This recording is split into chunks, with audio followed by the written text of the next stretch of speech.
Mr. Crispin here once again, and welcome to my workshop. Now in today's video it's back to pistons and rods. However, in today's video I will actually be presenting the unusual scenario of me finishing something. Yeah, I'm not known for my timescales, but by the end of today's video you will have evidence of me actually completing the pistons, rods and all their bits and pieces. So without further ado, let me give you a refresher on the components. The components in front of you represent the sum of my recent workings, and these workings have been documented in parts 1 to 3 of machining pistons and rods, and also in my one-off special machining nuts. Now by the end of today's video all these components will be to finish size and built into their finished assemblies, and to those of you who have been following this series you will know that currently certain features on certain components have been left oversized, ready for finished machining upon assembly. So that is the topic of today's video. I'm going to be doing some assembly and some finished machining. Now the valve spindle assembly I will be covering later in the video. I've got to finish the ends of these rods and build it into an assembly. To kick off, however, I'm going to be taking the pistons, rods and locking nuts, assembling them and finish machining them. Now these go together as follows. The piston rod out of stainless steel screws into the front of the piston out of cast iron, and this step on the piston rod will bottom out in the bottom of the counterbore down there. Also this little internal diameter here is a very close fit on the piston rod OD, and that should help to align things. So this will screw on 1/4 inch by 40 threads, and this screws all the way on until it bottoms out. Okay, and that reveals round the back an excess of threads and a bigger counterbore into which goes the stainless steel locking nut. Now this will screw on and ultimately be tightened up by a little pin spanner I've made, but it basically screws in here and retains the piston onto the rod. And you can see that at the moment I've got some extra material on there which will be faced off upon finished assembly. So this is going to be done with Loctite. I'm going to do it in the lathe using a collet chuck on the piston rod to hold it secure, and we will go through this procedure now. To degrease these components before Loctiting I am just using denatured alcohol, and where the external threads are considered I am brushing it on with my brother's spare toothbrush. Now where the internal threads are considered I have a slightly different procedure because this toothbrush is too big to get in there. What I do is I take the tap, I fully degrease the tap, and then I'll get it all sloshing about in there, and I will run the tap up and down the threads so that it can get to all the bits I can't reach with the toothbrush. So that's how I'm degreasing them. Once I've finished this I will leave all the parts on the radiator so the alcohol evaporates, and I will then let everything get back to room temperature before Loctiting it together. So that's what I'm doing, and yes, this is my kitchen worktop. So the piston is going to go on this way, and I'm going to be holding it on with some Loctite 272. See the difference? Well, if you can spot the difference then you're quicker than I was, because I bought this off eBay, I got everything ready to assemble, and then I realised that what I'd actually bought was some Lock TT-LF. Now if anyone can tell me what that does I would be interested. Perhaps it is comparable, but on this occasion I decided to stop the job and wait for some proper Loctite, which was incidentally 4 times the price. However, I will now be assembling these bits.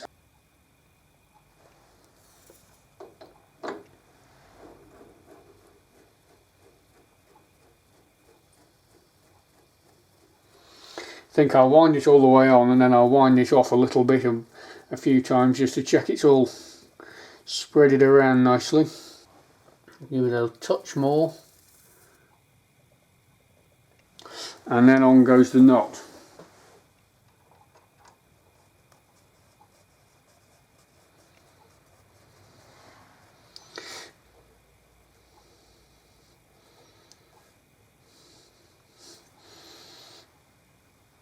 So to put it simply, I don't think that piston's going anywhere. a quick clean off of the excess, and most importantly in this cone, which I shall be using very shortly. And that to me looks like a fitted piston. The pistons and rods have now been Loctited, and the Loctite is cured, and I'm ready to finish machine these. Now, finish machining is going to take place on this face, the groove walls and the OD. So basically the faces and the OD.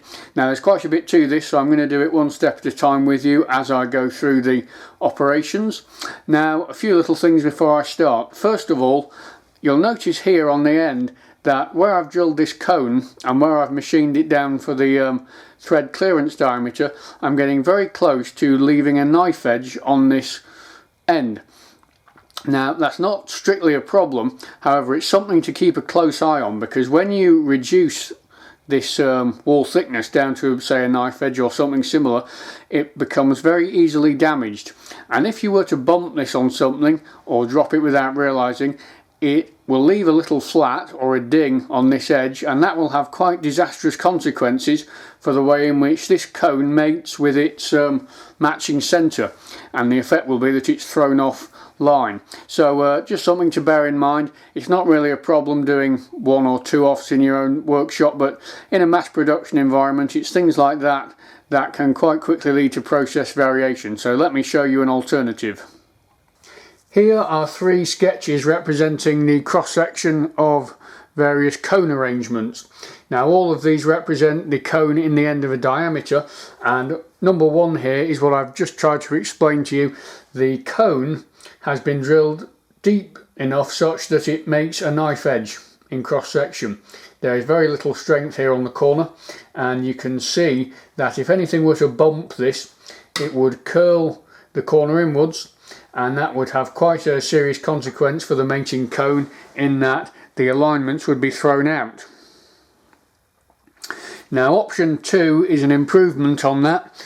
There's a bit of land left here so that any bumps are at least met with more resistance in terms of the material strength, and therefore less likely to throw any alignments out. So that would be more preferable. I've drawn another option here. You quite often see this on gauges and tooling, where to protect this vital surface they have shrouded the cone in a counterbore, and I have an example of that here. This is a test bar, and you can see that the precision cone has been shrouded in a counterbore. That way any hits in general wear and tear take place on this corner and hopefully leave the 60-degree cone unscathed.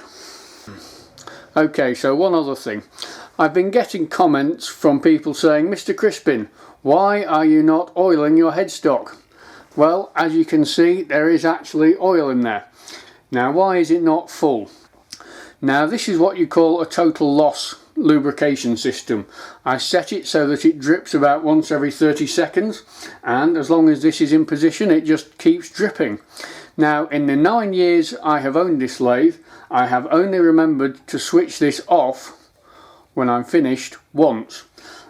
Every other occasion I have forgotten, and it's remained open and it keeps dripping. Now, when you've only got a few mil of oil in the bottom, it's not really a problem, but if you've filled this right up so it looks nice on camera, it keeps dripping and it keeps dripping, and all the oil runs onto this spindle. You come back after a few days, you start the machine up, and you look like this.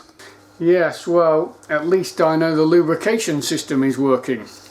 So I only ever put a few mil in the bottom, and yes, from certain angles it does look like I'm not lubricating the headstock.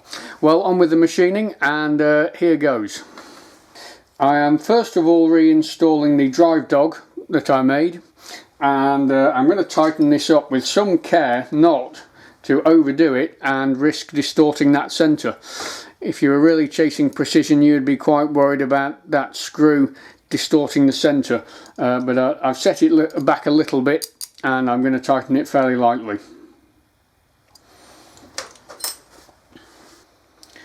Cleaning of the centres, both internal and external, is very important, and I have opted to do the machining with the components this way round for several reasons. First of all, having the component this way around gives me good access to all the features with the saddle in a reasonable position. For example, I can get down this back face with the saddle where it is now. Were I to have this component the other way around and the piston down here, to try and get a tool in down the back, I end up with the saddle overrunning the bed by quite a bit, which isn't particularly clever. Also, I have already left myself a section for the drive dog on this end of the component. Were I to flip it round, I would be trying to hang on to these threads with the drive dog, and that would probably work, but I'm quite happy with this. And on the topic of carriage positions, there's something else to say. You'll notice that today I've got the tool on the back of the tool post. Normally it would be here. However, if the tool were here, to reach the geometry I need to reach, I would have to extend the tailstock quill quite a bit to allow the carriage to get all the way down for tool access. Putting the tools on the back side means the carriage can be in its normal working position and the tailstock quill is not extended at all. So that's that. The final thing to do before I cut any metal is to check my overall alignments. Now, the reason I'm doing this in this setup as opposed to holding this in a collet is because I want to be able to check the alignments on all the features before I do any machining. Now, that will look something like this. So I have here a 2 micron clock and the radial run out at the piston end. We're looking at about 6-7 microns, 3/10 of a thou, and if I come down here, seeing about half a thou of variation on the length and about 10 microns, 4/10 of radial run out on the far end. So that's really good, and the reason that's good is because I put a lot of effort into getting those cone centres aligned in part 3. I did that on the cone lapper, and that's paid dividends here, because what this means is when I machine the piston, which is revolving about this axis, the rod will be well aligned to it, and that is ultimately what the finished component requires. So I'm going to feed down this face with a left-hand turning tool, and I know what you're thinking. How are you going to do that without crashing into the piston rod? Well, in anticipation of this cut, when machining the piston, I left myself a chamfer in that bore to give me something to feed into. Now, I am slightly wishing I'd made that chamfer bigger, but we'll see how it goes. I am doing this unsupported with no steady because I don't want any influences on the component other than the 2 centres.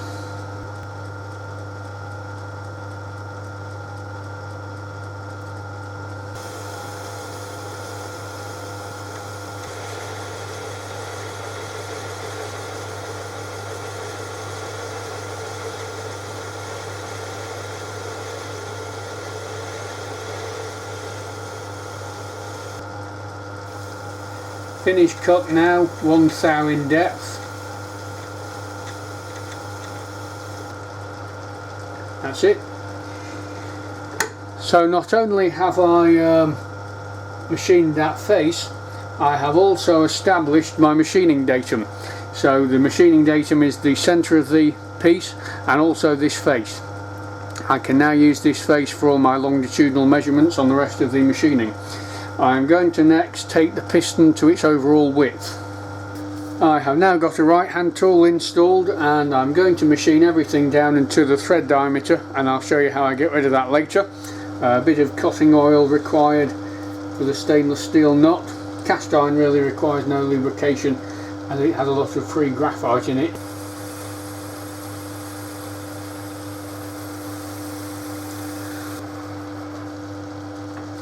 Okay, that is the piston hopefully to width, and I can move on and sort these groove walls out.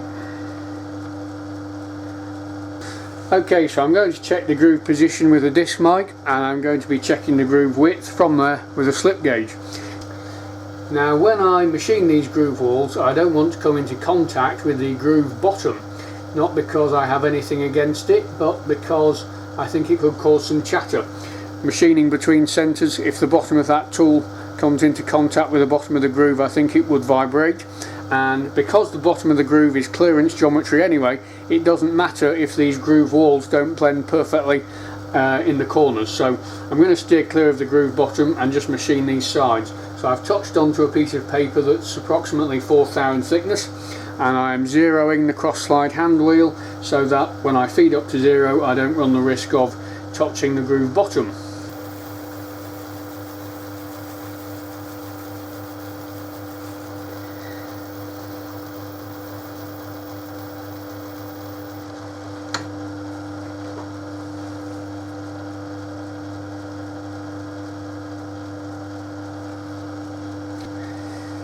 Now, I said I'm going to check the groove width with slip gauges, however when I'm still a bit off finished size you can waste a lot of time using slip gauges on multiple occasions, so what I like to do in the first instance is use a digital caliper. This kind of thing is where they come into their own. So okay, I've got 3/4 thou to come out. Now, a subscriber saw I was having some trouble with my Mitutoyo calipers, and they have very kindly sent me a brand new pair of M Shaw digital calipers. Now these are supplied by Machine DRO, so I shall see how they hold up.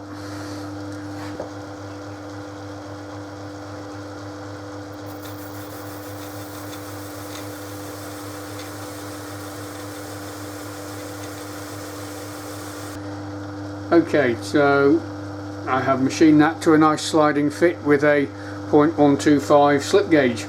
Now I'm going to do exactly the same for the second one, measure a position, then measure a width, and while I do that off camera, here's a bit of information on groove dimensioning. So here is a diagram showing two common ways of dimensioning grooves. Now, as an overview, sketch 1 shows each groove wall being dimensioned back to one datum, and sketch 2 shows a slightly different system where in each case one wall is dimensioned back to the datum, but the other wall is controlled as a width. So here we have 4 individual walls all individually dimensioned, and here we have the position and width scenario where you have one position back to the datum and then from it you have a width. So I could do a whole design lecture on this, but I will spare you that for now and just say the following. If you need each and every groove wall to tie up in its own right back to the datum, then this is a good scenario. However, what I'm doing here is I'm making a groove for a piston ring to fit into, and in that case the fit between the groove and the piston ring is important, but its actual positioning on the overall piston is less important, and I could reflect those differences in the tolerancing here. I could have, say, plus or minus 10 thou, 1/4 of a mil on these positional dimensions, but minus nothing, plus 1 thou on the width dimension. So I'm only having to hit 2 dimensions accurately, the other 2 can be more forgiving, and it's a scenario that dimensions the component better for its actual function. On to machining the OD, and I've got 6.5 thou to come off. I will be doing this machining with a ground and honed round nose tool, give me a nice finish, and we'll see how it goes.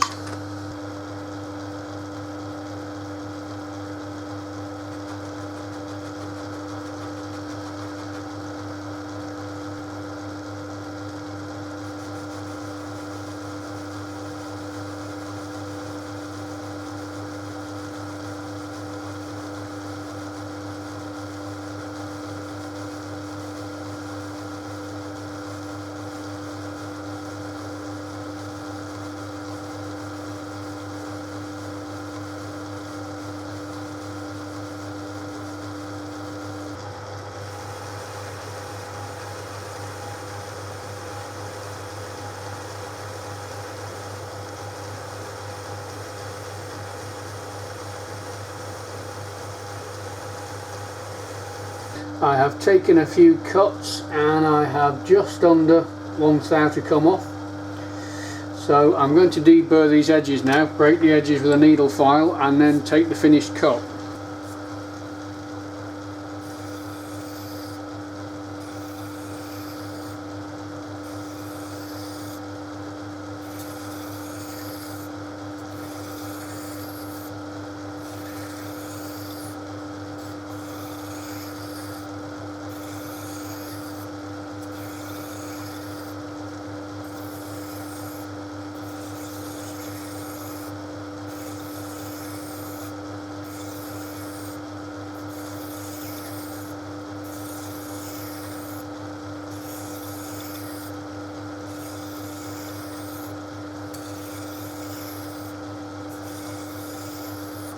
So the idea there is that by taking the finish cut after deburring, I don't leave any little raised edges where the files removed material.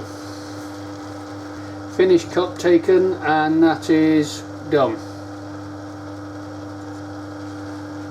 Now ultimately the crosshead will mount on this end, and it fits in terms of a external diameter into an internal diameter with 2 taper pins to lock it. Now I would rather this fit was machine diameter on machine diameter rather than this stock diameter, so I'm just going to bring a tool down here and take a little cut. Unfortunately, to do that and to mark it out, I'm going to remove the component. Now when removing components at this stage of the game, I like to mark everything up so that I know it will go back in the same orientation. So everything that has anything to do with this is going to get a mark. So I'm going to mark the revolving centre, the location where that's marked. In case I have to take the driving dog off, I'm going to mark it and that, and the centre. And I could of course have marked this out before I installed it all and did this machining, but don't forget I hadn't established that datum face until I'd started this setup, so unfortunately it's going to come out, but because I marked it up and because it's between centres, it should go back in fine.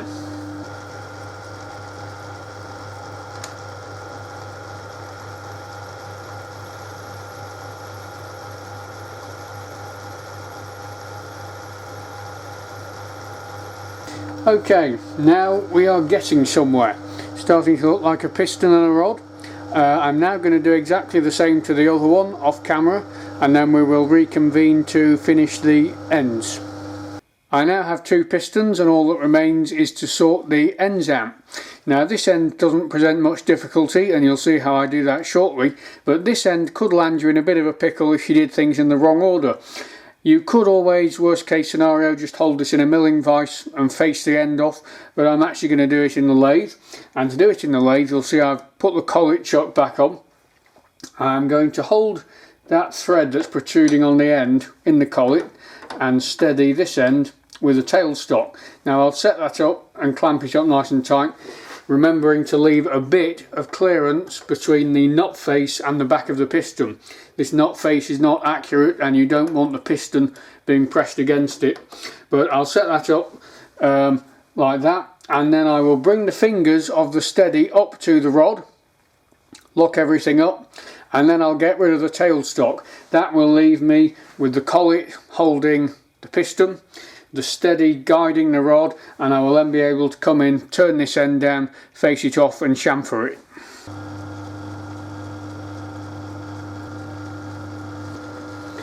I'm not going to try anything clever here, I'm just going to turn it down.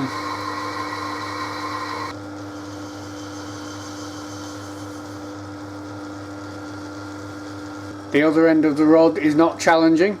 This is going straight in the collet chuck, and it's going to get faced off. Okay, to make that neat, what I did was I took the whole stainless steel nut face back half a thou and allowed it to blend out at the recessed diameter. So that's nearly done. All I want to do now is come in with a really sharp V tool and just break the edge on that gap where the stainless steel and cast iron were faced off together. It does look quite neat to leave it, but there are a few hairline burrs in there, and if I don't chamfer them out, they could one day fall out, get in the bore and start galling things. So I'm just going to get a nice tool and just put a very fine break edge on both components. And there we are, finished piston. So as a quick recap there, I held that between centres where I could get at almost all of the geometry to machine, and I could check the alignment of the piston rod. That way I knew that when I'd finished machining it, the relationship between the piston's machined features and the rod would be good. I do know a common way to finish these is to take the unfinished piston, mount it on the rod, install it in a collet chuck and finish it here. Nothing wrong with that. The only thing you can't do is check for what run out is going on down at the bottom end, but either or, I'm sure many a piston has been made using either method. Pistons finished. I'm very pleased with them. They've come out nicely and they will do a good job.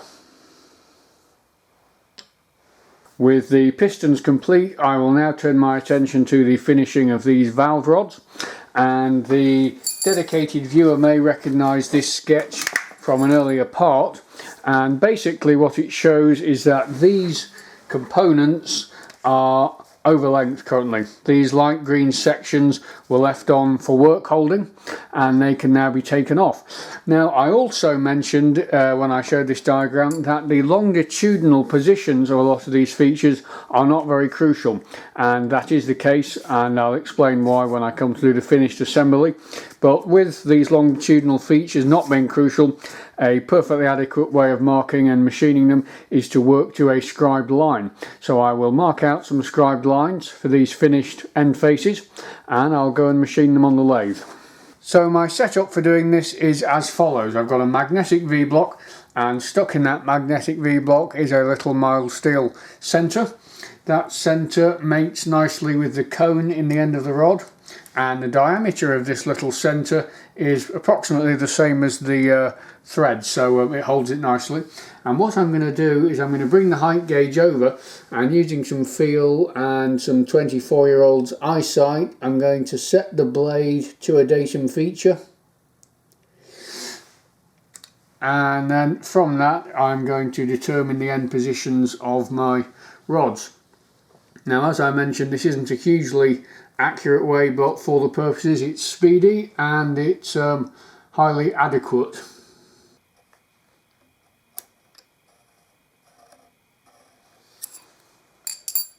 I am now just facing up to those scribed lines, and there's not a lot to see here, so I shall proceed off camera and show you when I'm finished.